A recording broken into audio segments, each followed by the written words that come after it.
Mac Power Users, episode 671, Out of the Water.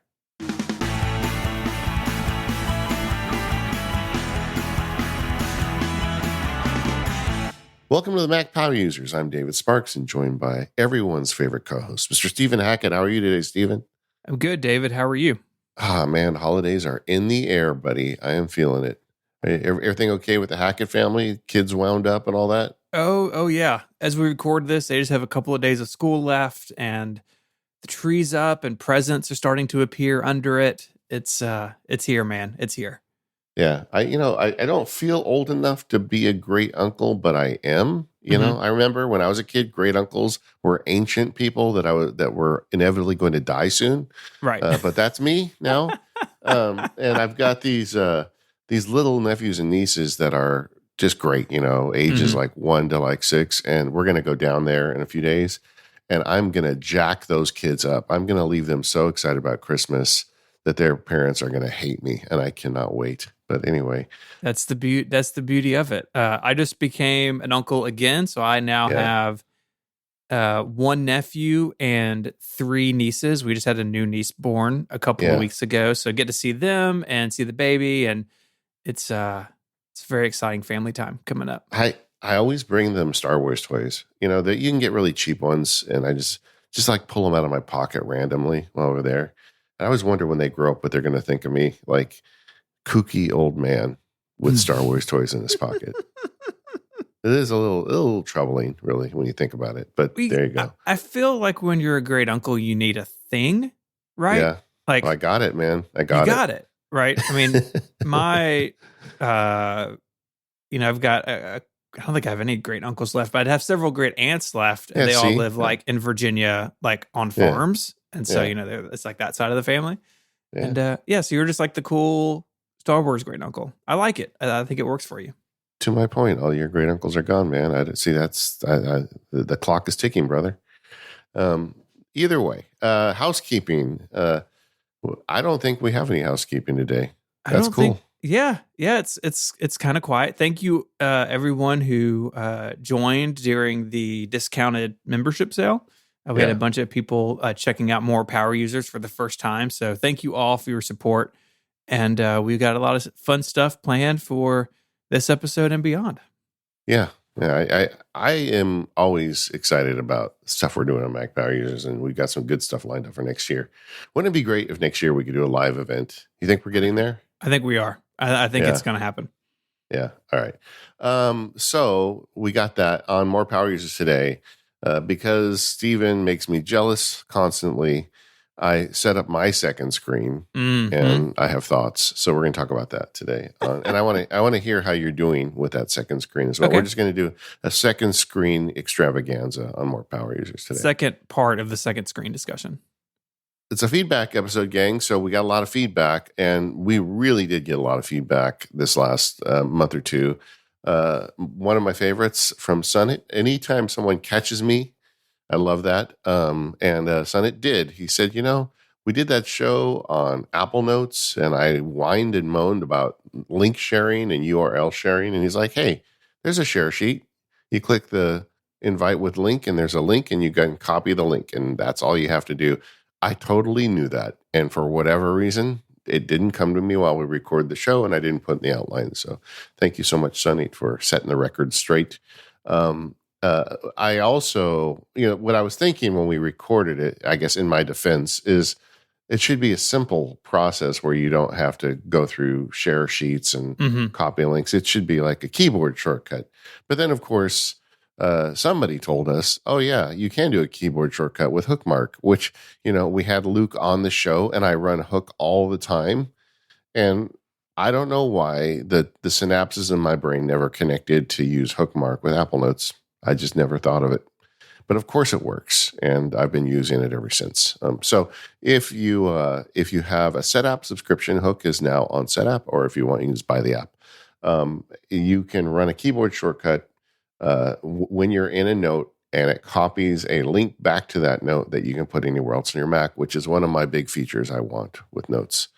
Some more stuff on Apple Notes is I've been really trying to use it a lot more under fire. It's been an experimental app for me for so many years. But what I did is I took my personal management stuff out of Obsidian because I didn't think it ever really fit there that well. Anyway, Obsidian is where my good ideas are, and I didn't want to like clutter it up with, like I said in the show, visits to the dog vet. And so I've kind of restructured Apple Notes for that, and now I'm using it almost daily. And boy, Apple's those, that show we did reminders and notes.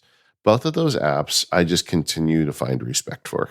Man, if you're listening, more of that love across the board, please. Yes. Yeah, they're both fantastic. And I did want to mention we talked about Hook. Hook has rebranded to Hookmark. I think you've used both names and I've used both names. But I just want to put that out there that they did rebrand. And so if you were confused about what Hookmark is, it's just Hook with a new name. And you know what? We talked about it on an episode with Luke, with the founder. We're going to find a way to cover that more next year, because that app is very eye-opening, and there's a lot that you can do with it. That's on my list for next year on Mac Power Users, so stay tuned for more on that one. We got a couple of notes from people looking to move to Apple Notes from Evernote. And it seems like, at least with some versions of Evernote, there is a limit on the number of notes Evernote will export at once. So if you have 800 notes, doing it, 16 times, if the limit is 50, that's a big pain, and you're going to have errors, right? You just want to be able to select the whole thing and export it. There is a workaround we found on the Evernote forums about this. So if you are looking to make the move, then check out that forum post, because it's basically you go into like a P list and change something. It's a little bit messy, but it works. Wait a second. You mean it's hard to export from Evernote? How could that be? I know. They never fixed that in all those years. I mean, I thought it was a great idea from the beginning, but I didn't like the way the app looked, and it got better over time. But the export was always the thing that killed me. Related to Evernote, Julie wrote in, and she said, "I'd love to know your thoughts about the Evernote acquisition. Did you know about that, Stephen? What happened with Evernote?" Yeah, they've been bought by. It's kind of a weird company. The company is called Bending Spoons, and they own sort of like a hodgepodge of different products, including like there's a video editor called Splice and an AI image editing tool, and now they own Evernote, which was once, if you remember, it was one of the earliest unicorns, meaning a startup worth more than $1 billion, and man, not anymore. I have thoughts. I feel like Evernote lost the thread early. I mean, they had a great idea, and there's always this thing when you start going public and selling stock and whatnot, where you want to become this growth thing, where part of the business. And I'm sure there are financial people listening that are just rolling their eyes as I talk, but a lot of companies are really, when you're selling your stock publicly, you want to show up every 90 days with growth.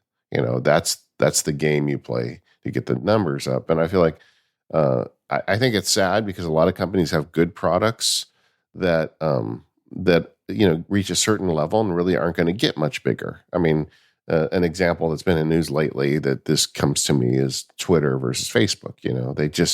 Twitter had a pretty good business, even though it was never going to be Facebook. Well, Evernote had a pretty good business too, even though it was never going to be Microsoft. And I feel like they really tried so hard to come up with additional products that they lost the thread with the product that everybody liked. That's just my opinion. I think you're right. And I think that Evernote, while on one hand, they're one of the best examples, because Evernote's old, like way before mobile. And I think they did a decent job at getting onto mobile, but others did it better, faster, and they just sort of eventually just sort of fell away. Yeah. Either way, I don't really have a lot of deep thoughts on this, except I'm a little sad to see it go, even though I was never a big fan. I know a lot of people are super into it, and who knows, maybe this acquisition is going to turn into it getting better. But often that's not the case, So if you're on Evernote and you like it, please stay on it. I'm not trying to tell you to leave a platform, but there are a lot of good options now too. And I feel like Apple Notes, as we talked about in that show we recorded, Apple Notes is like aimed squarely at Evernote, without a lot of the headache, so long as you're on all Apple hardware. Yeah, exactly. It's pretty amazing to me that Notes went that direction, and we talked about it in the show, just all the things you can do with it. Yeah. And I mean, the next bit of feedback even goes into it, talking about how to store manuals and instruction booklets. Like, Notes can really accept almost anything, and as long as you're in the Apple ecosystem, it is built in and free if you have if you got iCloud space. And so Yeah.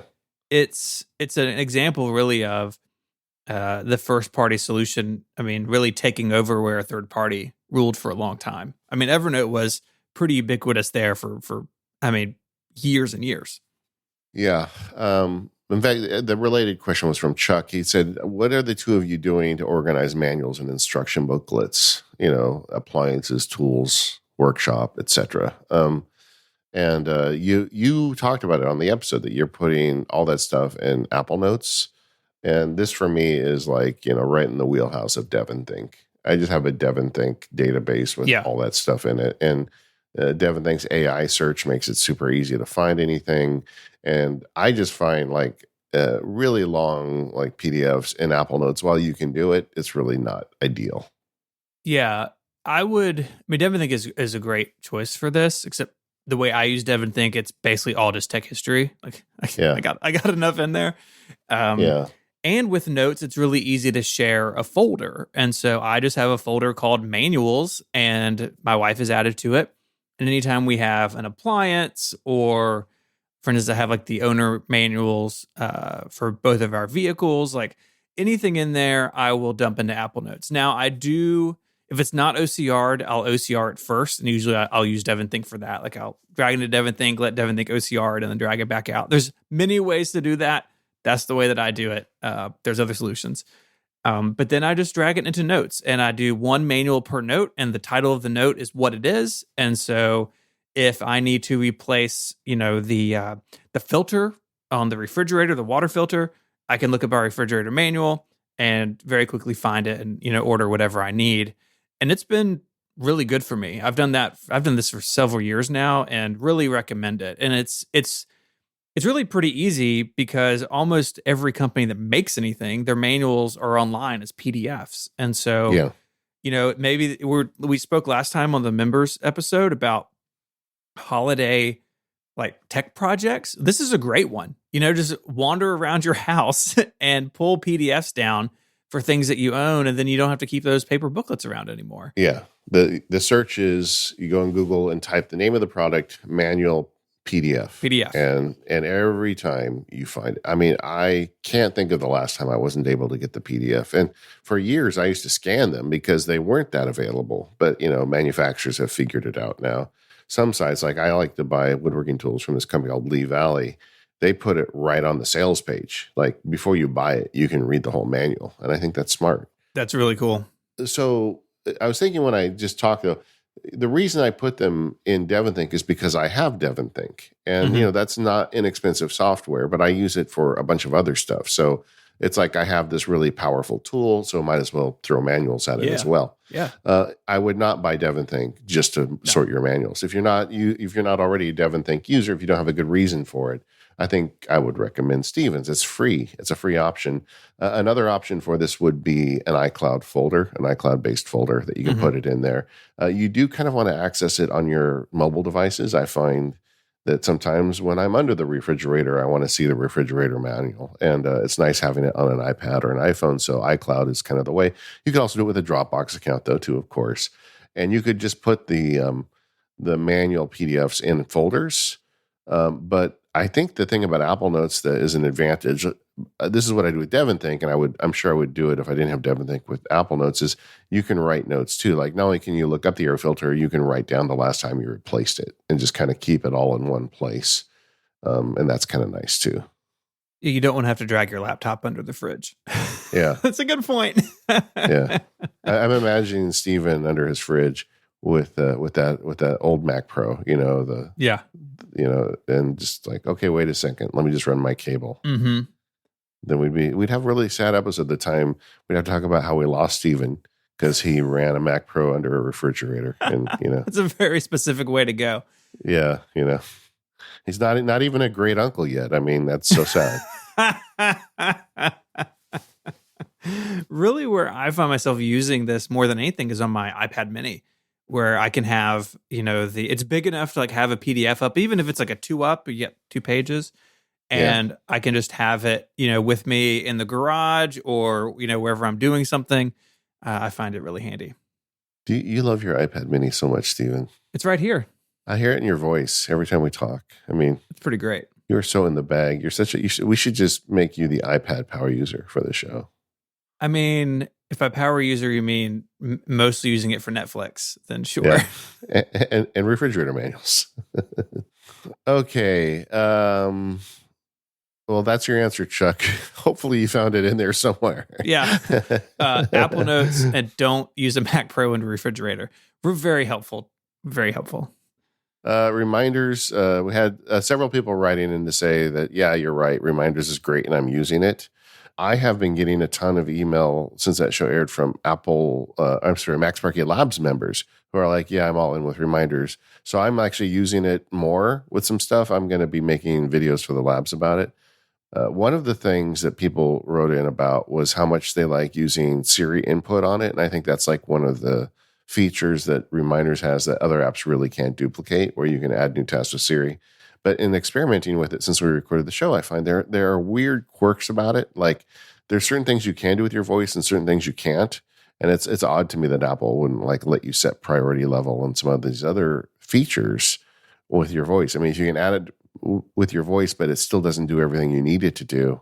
Like it does, you can do repeats with your voice, like create a repeating event with your voice, but you can't make it a high priority event. And it's like, or at least I can't suss it out. I've tried so many different ways to make that happen and it just doesn't work.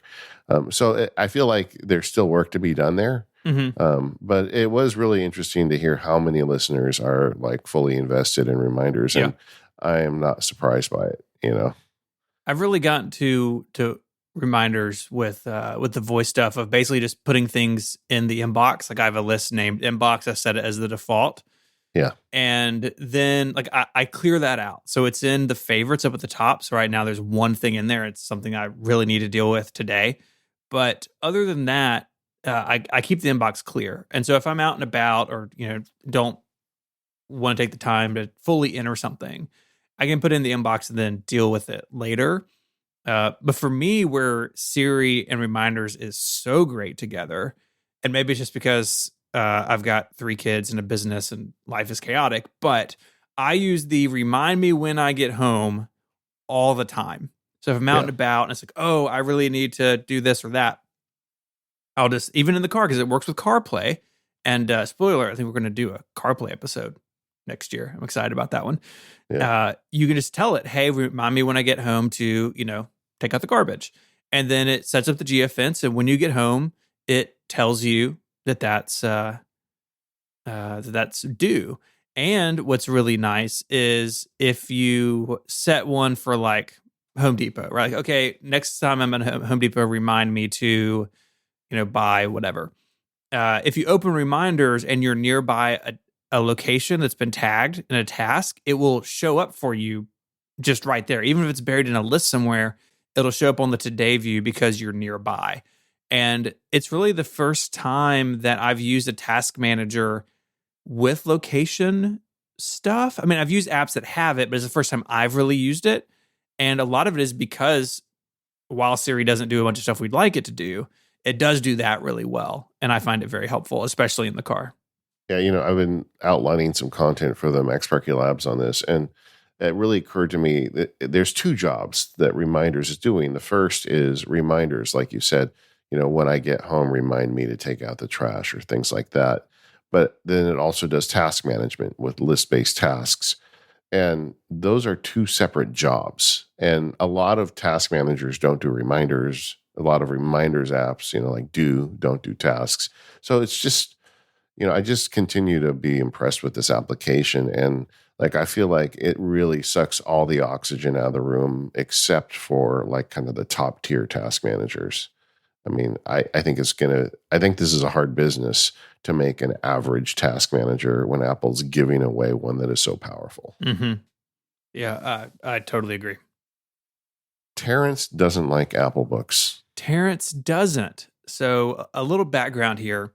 The Books app got a pretty big update this time around. There's new like floating menu palette at the bottom of the screen, kind of like Safari, but also kind of like nothing else in iOS, which is strange.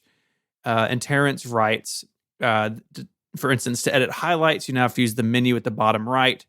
Click on highlights, then go to the highlight page, and they don't see ways to change colors, etc. And so maybe it's a little bit more limited than before. And they provide a link to iDownload blog. We'll put that in the show notes as well. And this made me curious about you, David. Do you do reading in Apple Books? I'm not sure we've ever talked about it. Yeah, you would think, right? I was a publisher in Apple Books for years. Yeah. With their iBooks author program, which they no longer support. So at the time I was all in on Apple Books. You know, I'm in the bag for Apple. I'll admit it, right? I like that stuff. So when they first released the Apple Books app, I bought several books in their app, and very quickly I kind of went over to Kindle. You know, because I'd already bought several books in Kindle, and I read a lot of digital books, and Kindle just kind of eats Apple's lunch on this stuff. So. I actually hadn't opened Apple Books for a long time until I saw Terrence's email, and I went in, and it definitely is unfamiliar to me, which I think the problem is when you read books on an app, you don't want innovation and user interface. You just want it to turn the pages and highlight, really. Yeah. You know, it's not, you don't need anything fancy. Kindle does this too sometimes where they try to get too fancy, but you just want it to be rock solid on, what is the purpose of a book to be read and sometimes highlighted. And so I feel like, I don't really care for it with my initial take on it. But what I really would need to do is, read 1,000 pages on it and then report back. And I haven't done that. So I don't really have a response to Terrence, but I get it. And the thing that concerns me is the way they kind of gave up on iBooks Author. It makes me worry, are they going to give up on books in general? Or is that something, how Apple sometimes starts a thing and then decides that's not that important to them. Well, I don't want to buy a bunch of books on a proprietary platform unless I'm sure it's going to stick around. Yeah. I'm frankly not really excited about the fact that I've bought so many books on Kindle, but I can't imagine Amazon's just going to shut it down someday. But it is a little worrying.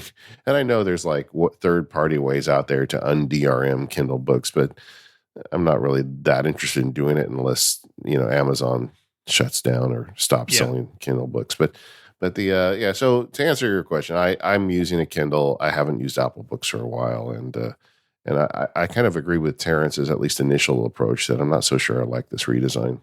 I just opened Books on my Mac because I'm not a Books user. I read either in like real books or on the Kindle.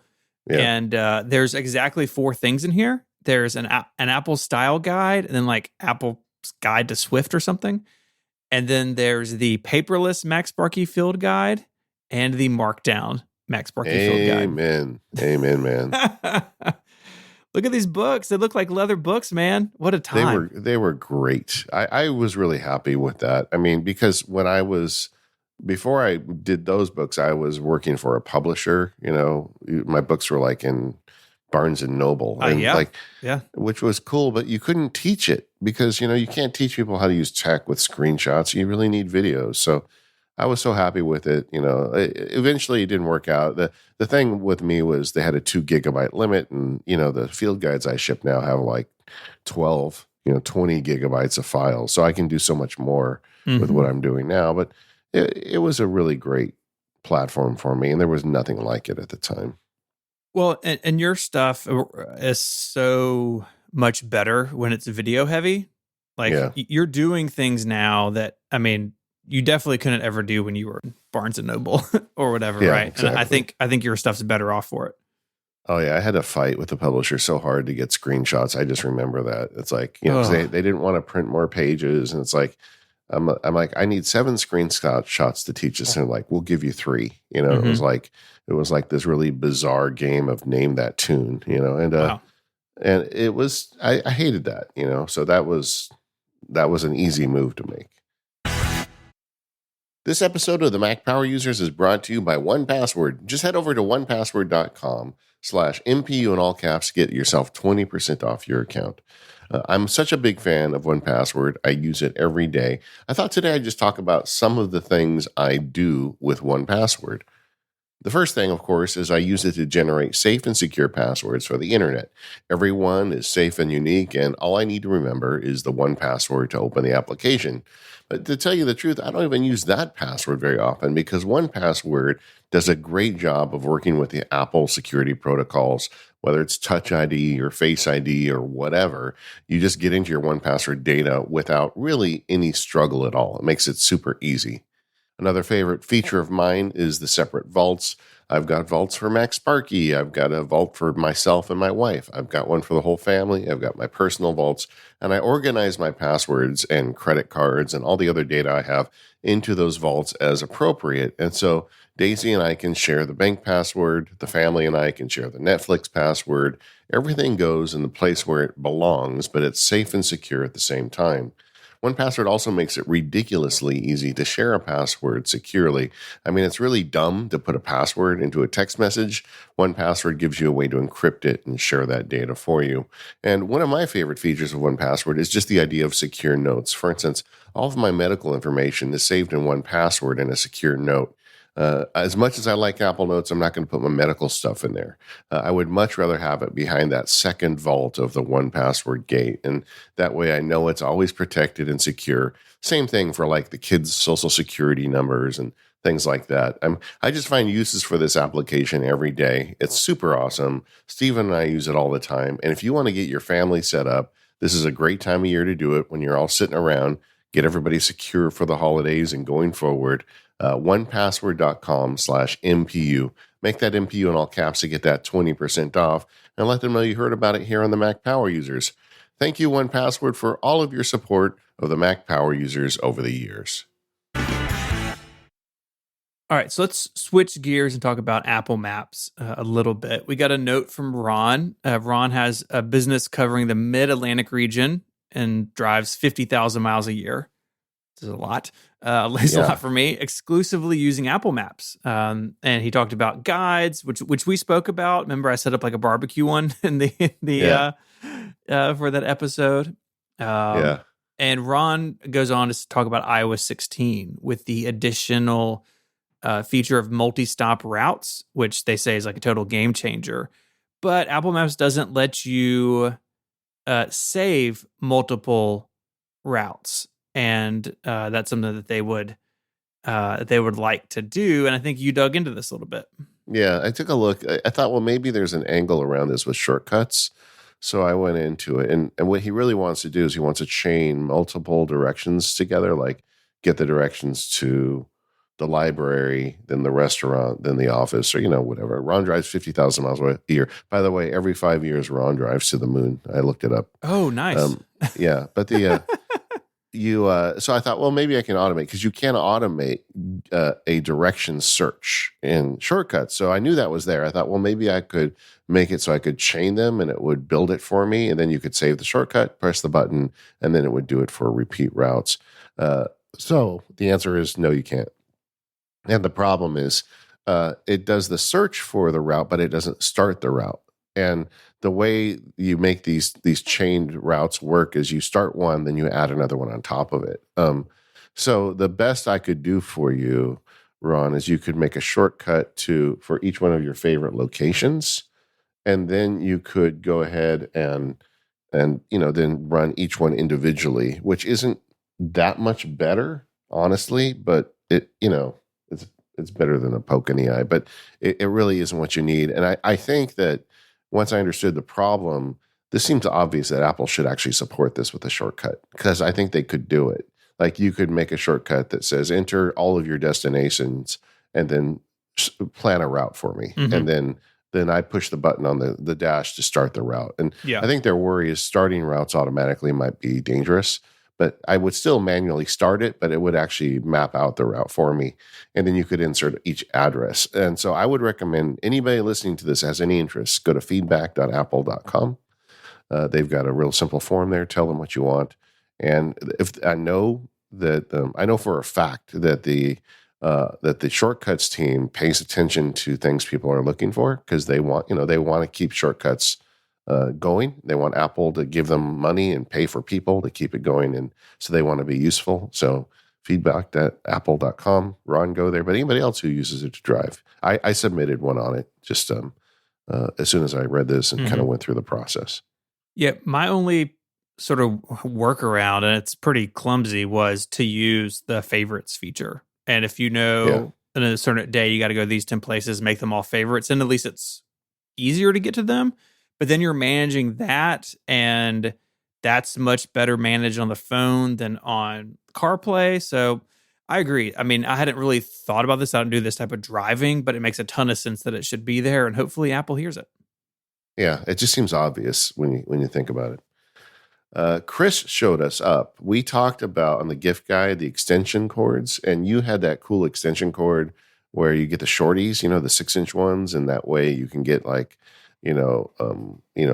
power supply unit things into a normal extension, and it was a good idea. Chris showed us up though. He found a device, and he said that it needs to be under 5 amps average for each device, which is not a problem for like stuff you're running, like little utilities you're running in your internet closet and stuff. But basically, it's one plug that's got a bunch of shorties poking out of it, so you could get multiple on one plug. We'll put a link in the show notes where I thought it was a cool thing. I never thought of it, and I have not ordered one yet, but it's on one of my lists in Amazon. Next time I buy electronics related things, I think I'm going to get one of these. Yeah, some people call that layout a squid, which is kind of gross. But, yes, it works, I guess. Yeah. All right, Stephen, my reckoning has come. This is the sound of a reckoning. For a couple of years now, I've been recommending Eufy cameras and buying them for myself. I was a fan of Anker products, and Eufy is a division of Anker, so I'm like, these guys seem like they know what they're doing. And then the news came out. So apparently, the reason I like Eufy cameras is they're local only. You get a device where you store your video locally. You don't have to pay a service to do it, and you don't have to worry about a service protecting images from your cameras. And there was an interesting kind of thing that happened over the last few days. I'm going to summarize it. Hopefully I'll get the facts generally right. But some security researchers found that some of the footage was getting uploaded to Eufy servers, and some of the images, like it would take in face recognition, was getting uploaded to their servers. And they contacted Eufy, and Eufy said, no way, this is not happening. And then they ran some experiments. Several security researchers said, oh yeah, it is absolutely happening, and it is totally available. So, I feel like the two things that went wrong here is, number one, they have this problem, and number two is they denied the problem. Is that a good short summary? Yeah, I think that makes sense. The reason the images were being uploaded is interesting too. So one, there's really kind of two things going on in parallel. The first one being those images being uploaded. So when you got a push notification on your phone, you could see in the notification what was happening at the camera, right? Which makes sense. It's what you want, that notification. And so they would upload a thumbnail, it'd get added to your notification, pushed to your mobile device, and then Eufy said those got destroyed after the notification was sent. But there was also an issue where the video feed could be accessed in a program like VLC if you knew a unique URL, and that URL, like it was the camera serial number encoded in base 64. So if you had, physical access to the camera and you knew about this, you could then potentially find that feed and play it in VLC. To me, that's the bigger of the two problems. Yeah. And they have had a couple of app updates since then. A lot of this was kind of even at the end of November. But the core problem is that their marketing said everything was local. But turns out that in real life, and actually in the privacy policy, if anyone had read it, contradict that marketing. And I think that's where the tension is here. They haven't done their mea culpa post yet. I think they should. I mean, if they asked me, I'd say you need to get online right now and explain exactly what just happened. And but my impression is that this was not some deliberate attempt to, harvest data from your cameras or whatever, but some programmer took a shortcut, and I'm not sure the right hand and the left hand were all connected here. I think they actually did intend this to be the system they promised, but something went horribly wrong, and I expect that they're going to make changes so they can legitimately say this, So, what's the saying? Never attribute to malice what can be attributed to incompetence. I mean, I get that, but like someone had to have known that they were storing images in S3 or whatever for 24 hours and then nuking them. Like, yeah, I'm not giving them, I think, as big as a benefit of a doubt as you are. But I don't have them all over my house either, which is sort of the ultimate question here. Right, exactly. What do you do? Well, one of the things I did in researching this is find out that if you just had them hooked up to Apple's secure HomeKit camera, what do they call that service? HomeKit secure video. Yeah, it never went to them because everything was diverted right there. But, unfortunately, Mr. Fancy Sparky a couple months ago announced to the world that I'm not going to use the HomeKit security video stuff because it reduces the resolution from 2K to 1K, and I want 2K. So for the last 2 months, I've been sending footage to Eufy, and I don't know, maybe somebody has like one of those like rooms full of pictures of me walking around, eating an apple and making videos. I wish you would quit stop describing my closet. Okay. Next to your altar. Yeah, I got it. Okay. Yeah. But either way, so my response to all of this was to immediately put my cameras back on HomeKit. And so I'm like, maybe they'll fix it, but I'm not going to worry about it. And I do have a couple cameras that are not HomeKit friendly, that are Eufy. One is my doorbell cam, which they've, for whatever reason, never connected to HomeKit. And I've got several external cameras, that track the skunks and the bobcats and rattlesnakes that wander around my house. And I don't care. You can put those pictures up and whatever. But the interior, I've got a couple interior cameras, and those immediately went over to Apple HomeKit. And am I going to throw my Eufy cameras out and go to some other vendor? No, because I don't honestly know who else to use. I mean, most of them are by nature cloud services. Yeah, mine are. So I mean, the big advantage of Eufy was it wasn't, and I'm not sure of another vendor that's making that promise. And I think that they're going to fix this, but I don't know, man. What I really want is Apple to get into the camera business, and I don't think they will. I mean, they're just not interested in those little, the kinds of money that business makes aren't enough to move the needle for them, so they're not going to bother. But I'm kind of frustrated with the whole situation, and I'm not sure what I'm supposed to do. And because I've talked about it publicly and recommended them, I feel terrible because people have bought them because I said get them, and now they've got to deal with that. And I don't know what to say, but it's part of Anchor. I didn't know of all the other vendors out there. I don't know any of them that I trust anymore. So there you go. And like you said, if you're in HomeKit Secure Video, you're basically bypassing their entire software stack. And so they have had a couple of app updates, and the home base, which is like the thing with the local recording and all that stuff. Yeah. They seem to have a newer version of that coming, or an update to it. Their communication has not been very clear. And that is almost as big of a problem for me as the actual security implications of this, because when this sort of thing happens, you should communicate very clearly with your customers. And they just haven't done that. In fact, in the early days of this, in one of the Verge links in the show notes, like Eufy gave them an answer that ended up being incorrect. It's like, what are y'all doing? Like, you gotta, if this was a mistake, you need to own it and fix it. And if it wasn't a mistake, you need to explain why your marketing said that everything was private. Yeah. And I feel like if I were to buy cameras right now, you're not going to hear me recommending Eufy cameras anymore. Let's just leave it that way. And I would call that failure to explain as issue number 3, honestly. But but I'm not sure what I'd recommend. It's just like, it's these cameras. I mean, it's a great idea, and you got to go with these third-party vendors. All of them want to, it's kind of like the razors and the razor. What do you call it?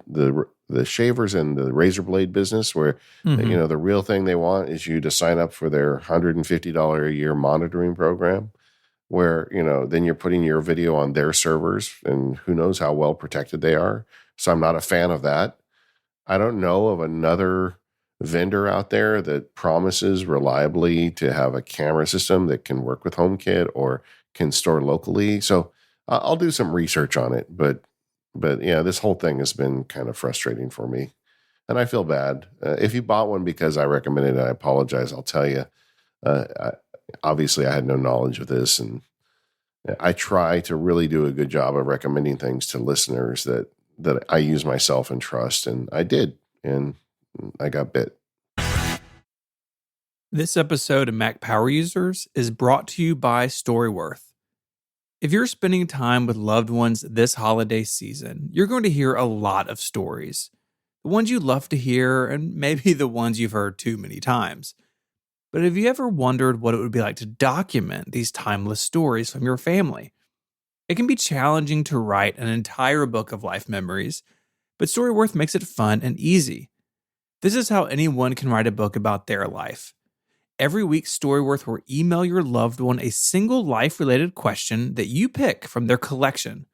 Things like, what's the bravest thing you've ever had to do? Or what's the farthest you've ever traveled? All they have to do is reply to the email with a story. Then after a year, Storyworth compiles all your loved one's stories, memories, and even photos into a keepsake book. Millions of stories have already been told with Storyworth because they make the process so simple. Get started with your loved ones for the holidays, and before you know it, you'll both be able to reflect on those timeless stories for generations to come. I did this several years ago with a family member, and it was amazing. Stories I'd only heard part of, I got fuller detail, and there were a lot of things I learned. It's really a meaningful gift. Help your family share their story this holiday season with Storyworth. Go to storyworth.com/MPU, and you'll save $10 on your first purchase. That's STORYWORTH, storyworth.com/MPU to save $10 on your first purchase. Our thanks to Storyworth for their support of the show and Relay FM. So, Stephen, I thought it'd be fun to talk a little bit about my first year of having just one job.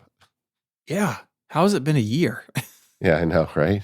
I've been thinking, because I've been reading my journal entries from last year as I was going through the transition, and there were like so many questions in my mind if I had just like torpedoed myself or not. Because the way it went down is I spent from October to December giving all my legal clients away.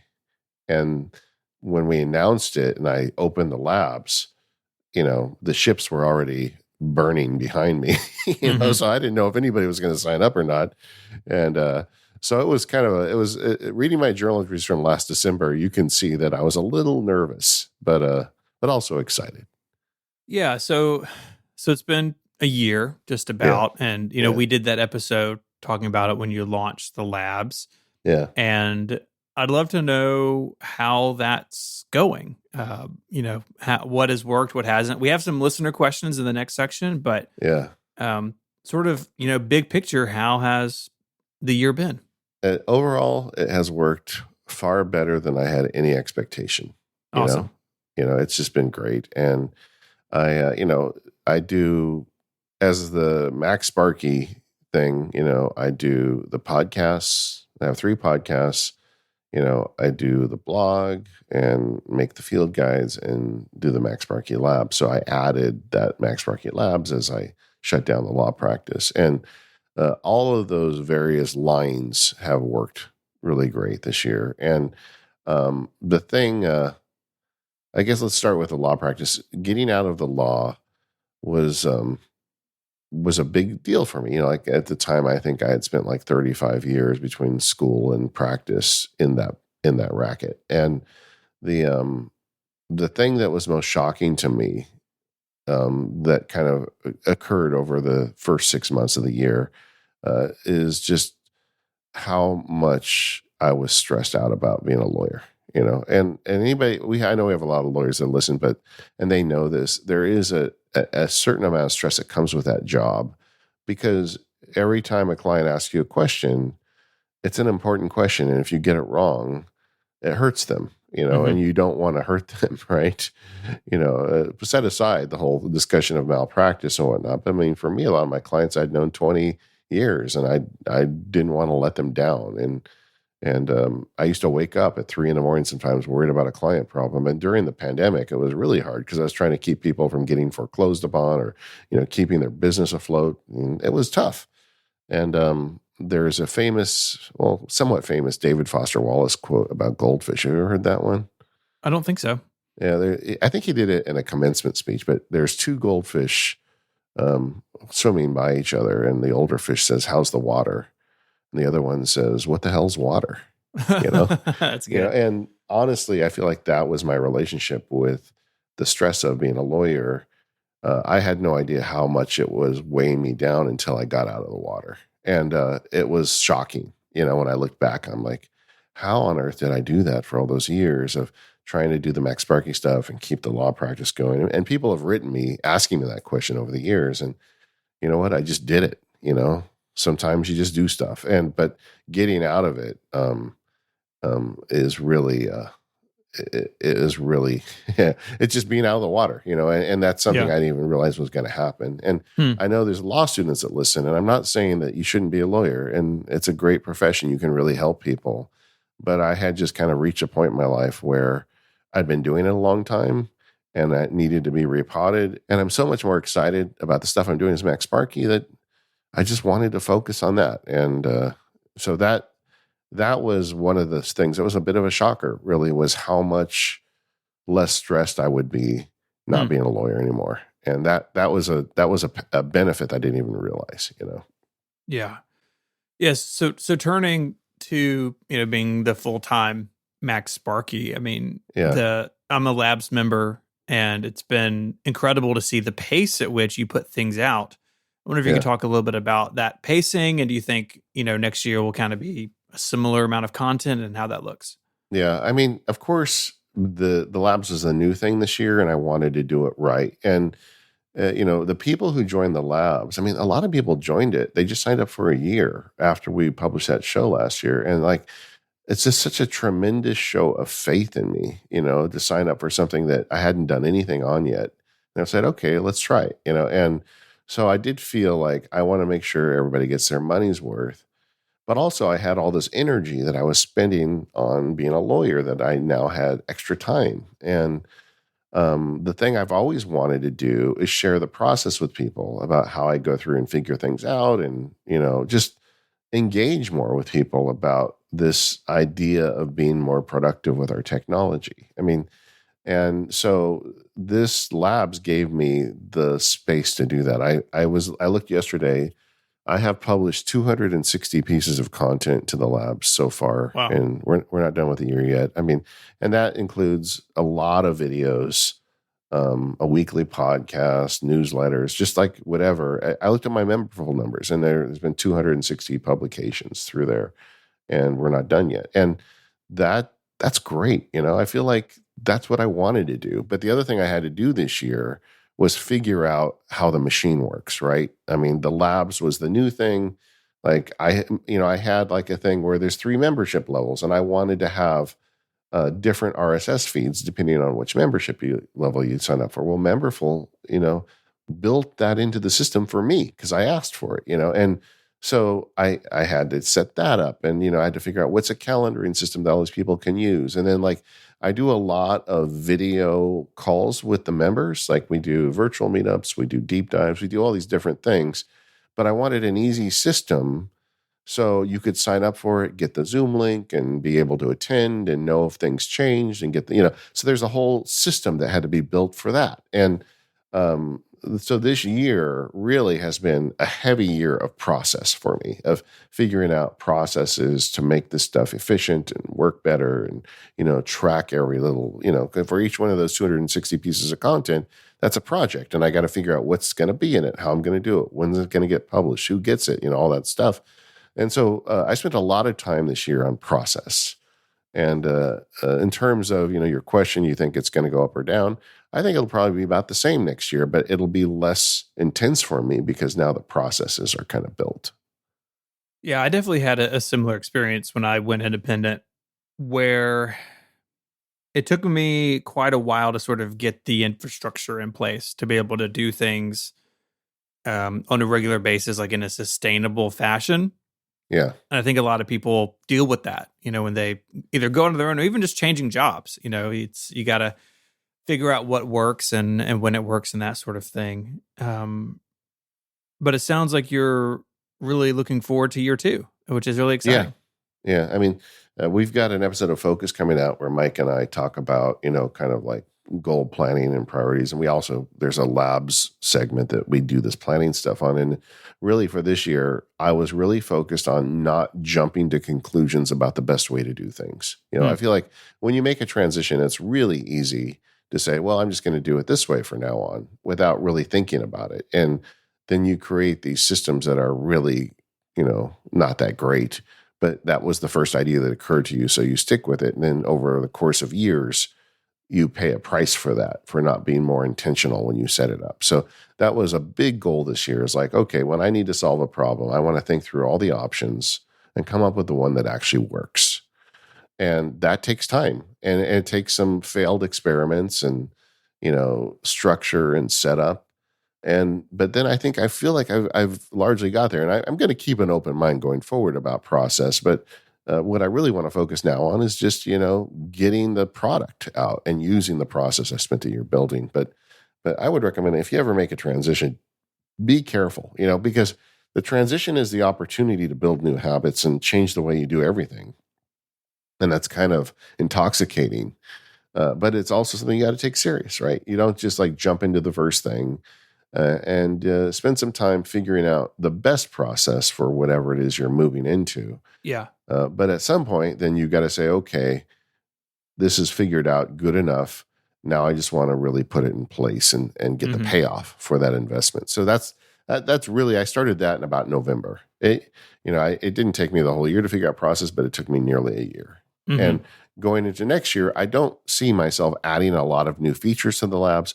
We just started a new feature, which is focus sessions, where a group of us can just get together on Zoom and say, I'm going to spend the next 2 hours working on something and then, like a public accountability kind of thing. But really, there's not going to be a lot of new features next year, but it's just going to be, the content machine is now running at full capacity. So here we go. That there was some other costs in this first year. I only got one field guide out. I would ideally like to get 2 or maybe even 3 field guides out a year, but I only got one out this year. It was the Shortcuts for Mac field guide, but that's because I was spending so much time getting the labs figured out. I feel like next year that might get better. And then, I'm not sure if it was a good idea or a bad idea, but I spent a ton of money and built the studio. And I can tell you that it's been excellent since I've moved in. Like, I have been more productive, and like all the benefits I was expecting from I'm getting. But depression era parents, yada yada, spending money. I didn't want to do it. But I can tell you, even with just me and Daisy home, having the ability to shut the door and work at any hour is already paying dividends. But through the holidays, the kids are here, and it's like the stuff I'm doing now would be impossible. So it wouldn't even be possible without this room. And, I looked at renting space, and in terms of the expenses, it's about 3.5 years of rent to build it on. If I look at how much I paid to put the room on versus just going and renting a place, and I think I'm going to get that back. So it's all good. But this really turned into a very process heavy year for me, but I'm kind of coming out of that, and that's kind of awesome. Yeah, I mean, the opportunity to build the studio, came along, and I think you did the right thing. I mean, I know it's having gone through that myself, and it's very time consuming, right? And there's the money, and there's then, okay, now I got to move in. Like all this whole time, you still have to be making stuff, every week. Yeah. Yeah. But I do think, because it's been true for me, because I've been in this space now 6 years, 7 years, something like that. And the old side and the new side is just turned like one.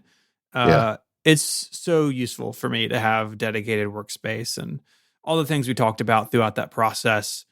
I think you will see that you will have the benefits for that the rest of your career.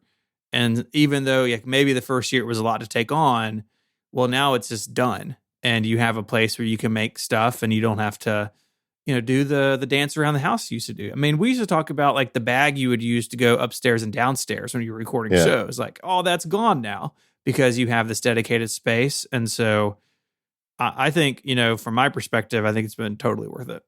Yeah. And the other thing is this space is like the room that I am the most comfortable with in the entire world. Like every inch of this was built just for a nerd called David Sparks. And how can you not love having that?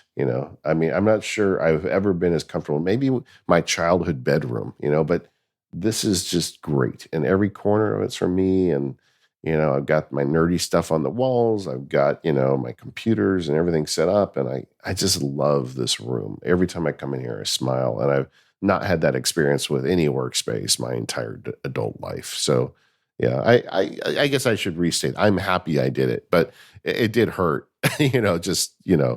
college and room edition. It was, it was a tough year, but the good news is, I survived the year, and in the future, I'm only going to make better stuff. And this is the turning point. And it's very exciting to be in your 50s and decide to turn your life on its head, and not crash and burn miserably. And so I am super happy with what I'm doing. I'm super happy to shrug off the stress of being a lawyer. A couple times this year, when you shut down a law practice, there's always kind of some stuff that pulls you back a little bit. And every time I've had a taste of it, I realize, oh yeah, there is water there. That was water I was in, and being able to do this. And my big thing, the dent I want to make in the universe at this point in my life is help people figure out how to turn technology to their benefit. I mean, my whole thing is, and this has really started with the original Mac power users, is, technology when I was a kid was going to be the savior. It was going to be the thing that made everybody more productive and made our lives more rich. And at some point along the way, the whole thing got turned on its head when Silicon Valley figured out that they can make money on advertising. And the whole thing became about getting your attention and, selling ads. And that does not help people. If there's something big, if you want to write a novel with your life, if you want to, I don't know, whatever it is you want to do with your life, a piece of technology that grabs your attention all day is not going to help that. But I do feel like you can use technology to write the novel or do whatever it is you want if you're mindful about it. And that's what we talk about on the show. That's what I talk about in the field guides. That's what I talk about in the newsletters. And that's what I talk about in the labs. And I just want anybody who's interested in that journey, I want to take them there. And it's like this whole room exists. My whole career exists to teach people that. And how could you not be happy with a job like that? At least if you're me. And so I'm feeling really good right now.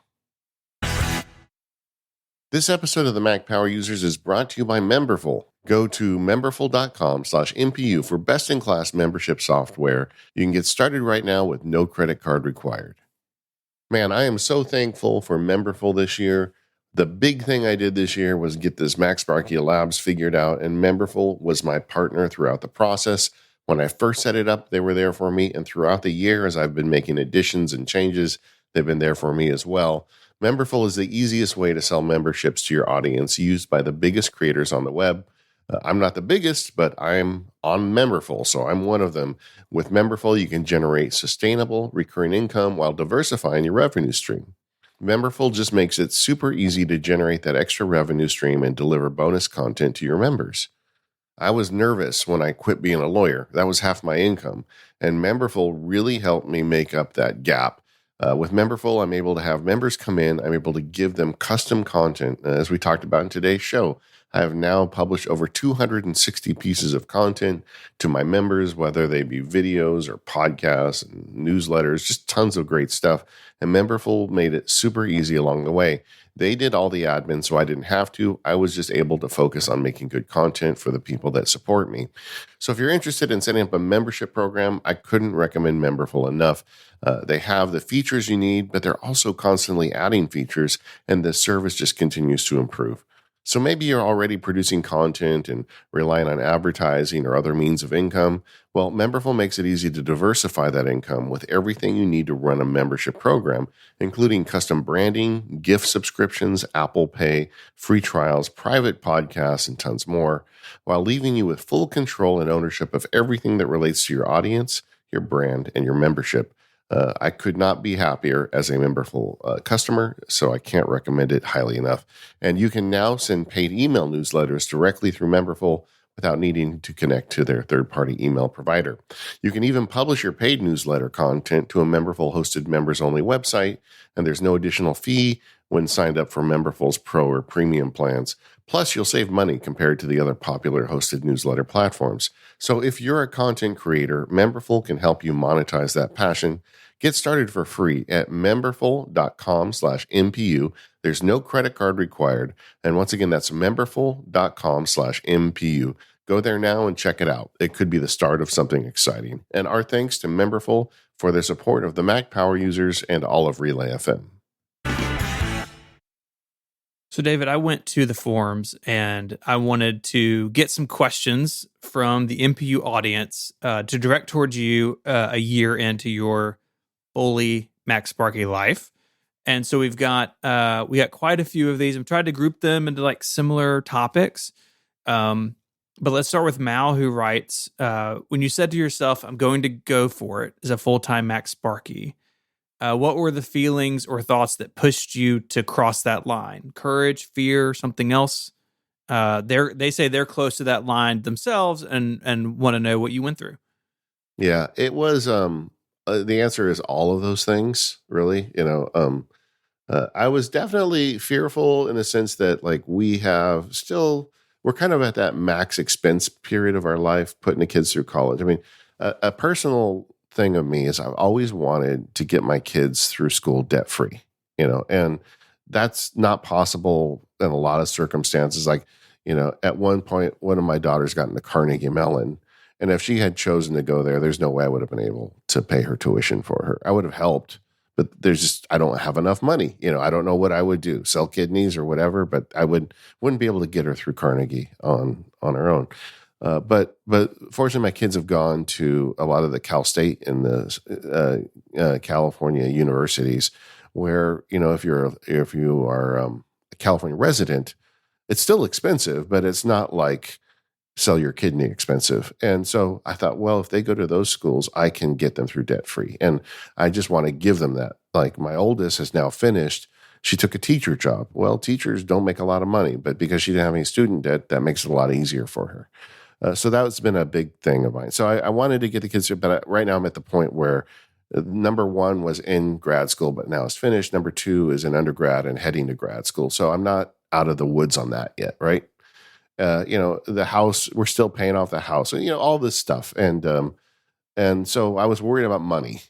But the thing that I have going for me is that there is an end date of this for me, right? I have 4 or 5 more years and the kids are going to be fully educated. And, I think it's like 7 more years and the house will be paid off, something like that. So I can see, the end of those expenses. Whereas someone like you're early in the journey. Your kids haven't even started college yet. So that's a lot more fearful about future and money. And so you can say it's courageous for me to do this, but I also waited to a point where there is an end date for some of those expenses on me. So that was a thing that I thought about.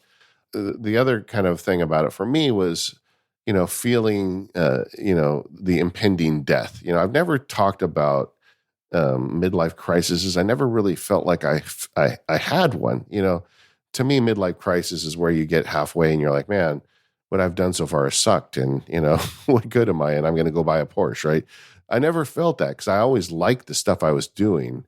But when I made this transition, I did think about the fact that my dad died when he was 62. And I'm thinking, well, I'm 54. I got 8 years if I'm on his clock. And I'm like, I really need to get this thing done. This whole thing I talked about before the break about helping people use technology for their benefit, not for their detriment. That's the thing I want to make sure I get across. And that's more important to me than writing a contract. And I felt the press of time in a certain extent. And I may live for another 40 years. I don't know. But I felt like if I'm going to get this thing done, I need to start it now. So that was pressing me. I felt like I have to get this out of my system. I've got to do this. So that, if you want to know the truth, that's the real reason I did it. I feel like, I got something I need to get done, so I'm going to go do it. And I felt like I would make enough money to survive. I'm not looking to get rich. I just want to be able to, pay the bills. And I felt like even if the labs was a miserable failure, I would still probably be able to make ends meet. So, it wasn't that courageous what I did. It was more of a sense of urgency that I was feeling, which is not really the greatest advice, Mal, because if you're feeling a sense of urgency, but you've still got, a family to take care of, sometimes the urgency has to take a second seat. You still have to feed everybody, right? So I hesitate to share that story, but that honestly, being honest, that's what I was feeling. Michael and Skylar both want to know if there were aspects of the lawyer gig that you miss. Oh, absolutely. The satisfaction. I mean, I had clients that would have failed. Their business would have failed during the pandemic if it wasn't for the efforts I took and the tricks I played and the things I did to keep them afloat.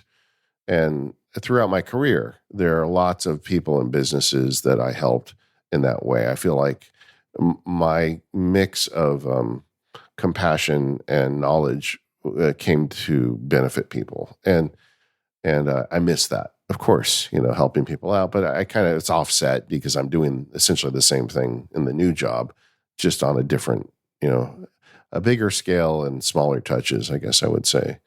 But the interesting thing also kind of related to this is looking back, there's part of me that feels like I was never fully a great fit as a lawyer. There was a part of me that always struggled with the conflict. And I'm glad to be done with that. But I miss the satisfaction of doing a good job for a client. Yeah, that makes a lot of sense to me. When I went independent to work on Relay and 512 and my other stuff full time, the last job I had was a project manager at a web development firm. And what I missed was the same thing you're describing, right? Like doing a good job for somebody and just the variety. I mean, I had clients who were everything from schools to heavy industry, public, private, government, all sorts of projects I worked on. And I really liked the novelty of that. Like, oh, I'm going to learn everything I can about the golf cart business so we can build a really good golf cart website, right? Like, real example. Who knew it was such a complicated world? And I still miss that. All these years later, I miss really kind of getting into the weeds and like weird businesses and getting to know people who are just, in a lot of ways like us, right? They've got a company, they just want to put food on the table and they want to do the best job possible. And that's something I still struggle with now, years and years into it. Yeah, I feel like being a lawyer is like people bring you like a massively tangled ball of yarn and your job is to untangle it, figure it out, and make it so it never gets tangled again. There's like a puzzle element to it. And that I kind of miss doing that. But honestly, I do the same thing as MacSparky. Figuring out technology workflows and things like this is just another version of a ball of yarn for me. So I miss that, but I don't miss the stress of it. And I think it's unlikely I will ever practice law again. I guess, you never say never, but I just can't imagine it at this point. Yeah. Scott has a very pressing question. Honestly, we should have opened with this. Yes. But is the studio named after the planet or the moon? Absolutely the moon. Okay. Absolutely the moon. I mean, because the moon has like all the trees, and I have the wood in here, and the wall color is like, the whole thing is meant to be like a little forest, the indoor forest. All right. It's good. I'm glad we got that resolved. Why is Yeah. the moon named the same thing as the planet? That just seems confusing. Boy, Star Wars fans are going to be so mad at me. I think, oh, geez, the indoor moon is what they call it. I'm not sure the planet has a name other than the indoor moon. Okay. So I need to actually research that. And there are some nerds out there right now that are like, I can't believe you. You don't deserve to have that as your studio name. I'm not worthy. We also have some questions about like daily schedule and deadlines and that sort of thing. So Charlie asks, has time minute management been a new issue, or was it a relatively smooth transition? And then Jason wanted to know, do you find it harder to stay focused without external deadlines from law clients?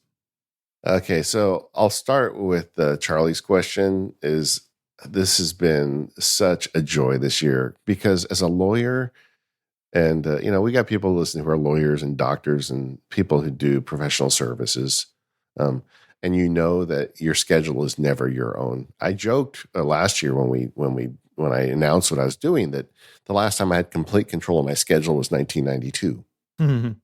And that was absolutely true because when you're a lawyer, you just never know when a client's going to call and say, "Hey, my salesman just left with all my clients. What am I going to do?" And then all your carefully laid plans for the day just went up in smoke, and you got to deal with that. And you just don't get that with this MacSparky career. I mean, occasionally, like we'll have a thing where a sponsor changes. I need to record a new ad or something silly, but it's just not near the scope of being in the water. And so I have the absolute joy, Charlie, of having much more control over my schedule. And I love it so much. I can't tell you. So I can be way more intentional because I can say, okay, Wednesday is going to be field guide recording day. And I plan everything around having the maximum amount of free time on Wednesday for that job. Mm-hmm. And when Wednesday arrives, by and large, I get that time, and that never happened before. So, this transition for me has made scheduling way easier. Now, if I were going from this kind of job into a service job where I had to be more responsive to client questions, boy, it would be really hard because now I'm spoiled, right? I haven't had that forever. And Jason's question: do you find it harder to stay focused without external deadlines? No, not at all. I do plenty of stuff to myself in terms of deadlines. I don't need someone else putting them on me. I'm fine with that. But using the techniques I talk about on Focus, like block scheduling and being mindful in the weekly reviews, my schedule is highly regulated, and generally I stick to it. Not every day. It's okay. You can't stick to it every day, but I really am enjoying this freedom of not having my schedule blown up on a daily basis. Yeah, both you and I have very regular schedules because we have publication schedules, right? An MPU comes out every Sunday, right? It kind of doesn't matter what else happens in the week. That show has to come out on Sunday. And you've got other shows, I have other shows. I think with the labs and like with my writing, it's a little bit more flexible. But so much of my work week is structured around when my shows are published. It defines huge chunks of time. And so, I didn't really struggle with this either because I still had deadlines, right? I still got to have show prep done by the time we hit record. And, but I thought it was an interesting question nonetheless. Yeah, it's a good one. Cindy asks, what's one piece of advice about ditching the day job that you wish someone had told you before you did it? It'll be okay. I think with transitions and changes in our lives, all of us humans make things out harder than they need to be. And, there was a lot of stress, as I explained earlier. I've got obligations to my family and whatnot. And a legal career does pay well, right? And just saying, no, you know what? I'm just not going to take that money. Of course, you're nervous, but if I wish I could have just said, hey, Sparky, it'll be okay. You've put the time in. This will be all right. And I think I kind of knew that, but I didn't really do a very good job of reassuring myself during the early phases of that transition. Lisa asks, have there been things that have surprised you in the transition? I think I'm not sure this qualifies as a prize, but a lot of people wrote me. They're like, "Hey, MacSparky was a hobby for you. When it turns into a job, you'll find out that it turns into work suddenly." And that didn't happen at all. I love my job. I'm the luckiest guy in the world in terms of making a living doing something I love to do. And I guess that really didn't even answer the question because it just didn't surprise me. But that's been, you never know, right? And like woodworking, I love doing woodworking, but the few times I've built something under commission, I hated it. Whereas this is just so fun. I'm having so much fun right now. Yeah. And you had been doing it so long. I mean, Yeah. on the side, I had that too, to a lesser degree. I mean, I quit my job when Relay was a year old, but I've been doing shows and stuff for years and years. Yeah. It's, I think it's a little bit different when you do that than opposed to I'm quitting a job on Tuesday and on Wednesday I'm starting my new company from scratch, right? And people do that, and more power to you. But the way we have done it is a little bit different, and I think it eases some of those surprises. Yeah. I think looking at this question, another way I would answer it is the biggest surprise to me was the water of the stress of being a lawyer and releasing the weight of that. And I feel like I'm making a lot of lawyers listening feel bad, right? I mean, it's like there are a lot of people who do a great job at being a lawyer. They don't carry it, but for whatever reason, I was carrying the stress harder than I should have. When I first started practicing, I had that too. The first couple of years of practice were really hard for me. Like every time a client asked me a question, I worried that I was doing it wrong, and I'd lay in bed awake at night. And eventually, I got to the point where I'd be like, "Well, my job, I'm not going to be able to do good work if I don't get enough rest. So I'm just going to have to go with it." But then the flip side of that was towards the end of my legal career, because many of my clients had been with me for so long. I had the transactional practice where I represented a lot of small and medium-sized businesses. Well, these people have been with me 20 years. Some of them I was representing the dad, and now I represent the son because the dad's retired. And, so intergenerational businesses that I'm representing. And towards the end, I got a problem with empathy where like, I know these people, and it's like, I can't separate myself, which you really need to do when you're, if you're a surgeon or a doctor or an accountant, you need to be able to separate yourself from them. Your job is to help them as best as you can, but you can't ensure that nothing bad will ever happen to them. And that was really difficult for me. And if I hadn't figured that out, if I hadn't quit being a lawyer, I was going to have to figure that out, or I was going to give myself a heart attack. So I didn't really know how much that was affecting me until I stopped doing it. Tom wants to know if your approach or attitude has changed towards MPU since going full time. What changes have you been able to make to your workflow for your shows? Just they're more refined now, and I'm doing a lot more exploration with them. Hopefully, I mean, you're my co-host. Hopefully, I'm doing a better job to help you out and make it easier for you. But the main job of MPU and everything I do has always been to kind of get that message of making technology easier and more fun for people. And, I'm definitely spending more time on it. So hopefully that makes it better for you, the listener. But it's hard to tell, Yeah, I think we're more willing to do bigger, ambitious topics, right? Like some of those really deep dives into system apps or, more in-depth interviewing, that sort of thing. And I think that it's paid off in our episodes over the last year. And I mean, looking forward to what we have scheduled out for, we've kind of got like January and most of February kind of penciled in already. And there's some stuff in here that's pretty time consuming to work through that it would have been more difficult previously. And so as your co-host, I'm glad for the extra time. I will say that.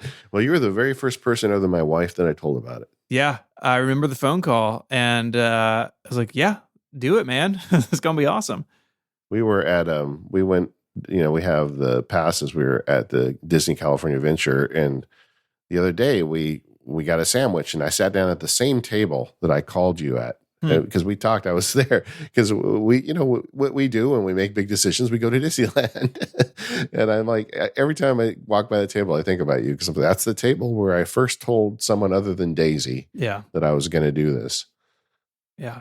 I'm so glad you did. And I'm so glad the first year has been such a success, not only financially, of course, but just being your friend, communicating just behind the scenes. Like, Yeah. you, like, that stress is gone. Like, when we talk off the show and even on the show, like, I can feel that stress has been lifted from you, and it has not been replaced with the stress of, oh my gosh, like, this content business has to work, because it's working. And I said it a year ago on the show, and I'll say it again now. I'm so glad you did it. Like, for you, for your family, for your audience, it's good all the way around. Yeah. It's been a hoot. I got one last question for you. This is from Randy. I saved the hippie question to the end. Oh, this has been a pretty hippie episode for a feedback episode, but that's fine. Yeah, it has. Randy wants to know if you have learned something about yourself from this experience over the last year. Yeah, I didn't read these in advance, so you got me with this one. Yeah, I dropped a bunch of these in right before we hit record. Yeah, I think, I have, I guess, in the sense that I think earlier in my life, I was a lot more uptight, and I think making this transition and just getting through this year and like all of the craziness of getting the lab set up and everything, I feel like I've been a lot more forgiving to myself than I used to be, and I like that. I like that. I think that's something we should all aspire toward. If you want to see something really hippie, I'm going to share a picture with you, Stephen, real quick. Hold on a second.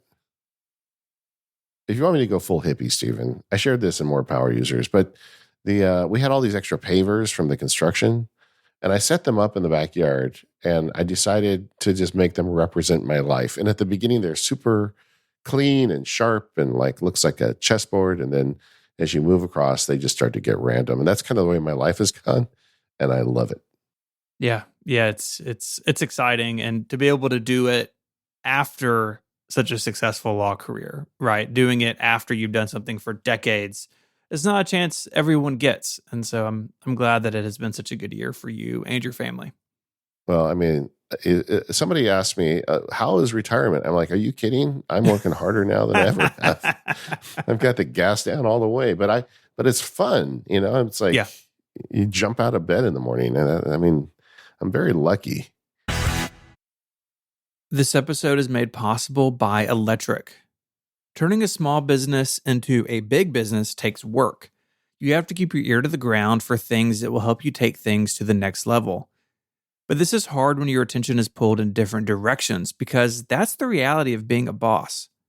The team over at Electric knows small businesses, maybe like yours, face these challenges. That's why they've solved this problem for you by operating as your IT department. So instead of spending time sorting through unused application licenses, setting up employee laptops, and answering never-ending IT questions, you can focus on building your empire. With Electric acting as your IT department, you can get back to what you're good at. Plus, you get a really cool IT platform to see and manage everything. Delegation is so important in small business, a lesson I have learned over and over. And with Electric, you can delegate all of your IT tasks to professionals so you can focus on what you need to do as the owner. For MPU listeners, Electric is offering a free pair of Beat Solo 3 headphones for taking a qualified meeting. Just go to electric.ai/MPU. That's electric.ai/MPU. Go there now to get your free pair of Beat Solo 3 headphones for scheduling a meeting. Our thanks to Electric for the support of the show and Relay FM. All right, so enough of this hippie stuff. Let's talk about some cool gear we're playing with. Why don't you go first? Yeah, my list is not super long this time. One of them I will bounce off of yours when you talk about it. But for me, I think the big thing has been working through kind of Mastodon, which is a social media network that's not unlike Twitter in form, but very different than Twitter in function. There are a group of people who sort of manage the software of Mastodon, but you can join a bunch of different servers. They're called instances, and so you can, join a popular one, join a really specific one. Each server has different rules in terms of service, and the idea is that if a server is full of hateful people, that you can just lob it off of the network, and so people can't follow that. So it's interesting. I mean, I feel like my sort of social media use is very much in flux, and Mastodon is a part of that, obviously. But we'll see where that goes. Yeah, I mean, it feels to me like, because I set up on Mastodon as well, and most of our nerd community has moved over because people that are techie, it's really not that big of a deal to move over. And if that's where they are, then that's where I'm going to be. But I do also have a big following on Twitter that I rarely check in on. Mm-hmm. So I don't really know. I feel like my whole shakedown with social media seems to be I'm really leaning into the Mac Power Users forums, the MacSparky Labs Discord server, the Relay Discord, kind of like a known entity. It's not, global social media. It's more of a self-selecting little community of social media, but I find my interactions on those platforms to be the most enjoyable. So I think I'm going to try and spend more of my time on those than the more public ones. Yeah. But it's all kind of in flux, like you said. Yeah. It is. I think a lot of people are sort of there with, at least in our community, right? Like, well, maybe we just sort of move to more private things, and we'll see where all that shakes out. But even just this week, like a bunch of people we know have announced that they're leaving Twitter. I basically left like a month ago, and it's weird. It's weird when you use something every day for 15 years and then you just don't use it anymore. And I don't want to shoehorn something into that space if that's not a space I want filled anymore. So a lot of people have complicated feelings about that. That's kind of where I've been with stuff we're playing with in this month. It's mostly emotions about websites. Yeah, I have not left Twitter. I'll still check it, at least at this point. I don't know. We'll see where it all shakes out. But I don't like to do like a big public announcement of this or that. I kind of want to just wait and see where I am or what I use. And that's not, it's just looking for the platform I want. But I really, really do think that time I spent on Twitter is better served in the MacSparky Labs Discord or the MPU forums. It's just like, that's more stuff I'm interested in with people that, are not going to take things the wrong way. And, I feel like that's kind of where I want to be with that stuff. And I'm not really good at social media, to be honest with you. I am much more interested in making things than doing social media. It's just kind of, I guess I'm old enough that it never really landed with me that hard. Sure. Stuff I'm playing with. So I've had a journey with the Stream Deck in the last month, Stephen. Here we go. That's the only way to put it, right? So Rosemary Orchard texted me a picture of the new Stream Deck Plus, which I didn't even know existed. And it apparently came out like that week. And so I ordered one and got one. So it's a Stream Deck that has 4 knobs on it, 8 buttons, and a little display panel. So it's kind of great for media management. Like I've wired it up so when I'm in ScreenFlow, I can scrub the timeline and do, ripple deletes and stuff with knobs. And it's kind of fun. I'm liking that. And then on top of it, we were in a labs meetup, and one of the labs members, Mark, out there, was talking about how he has 2 Stream Deck XLs, right? And I'm like, that's crazy. Why would you want 2 Stream Deck XLs? And he's like, well, one of them is static, and it just has like the buttons I always need, and the other one is responsive to whatever app I'm in.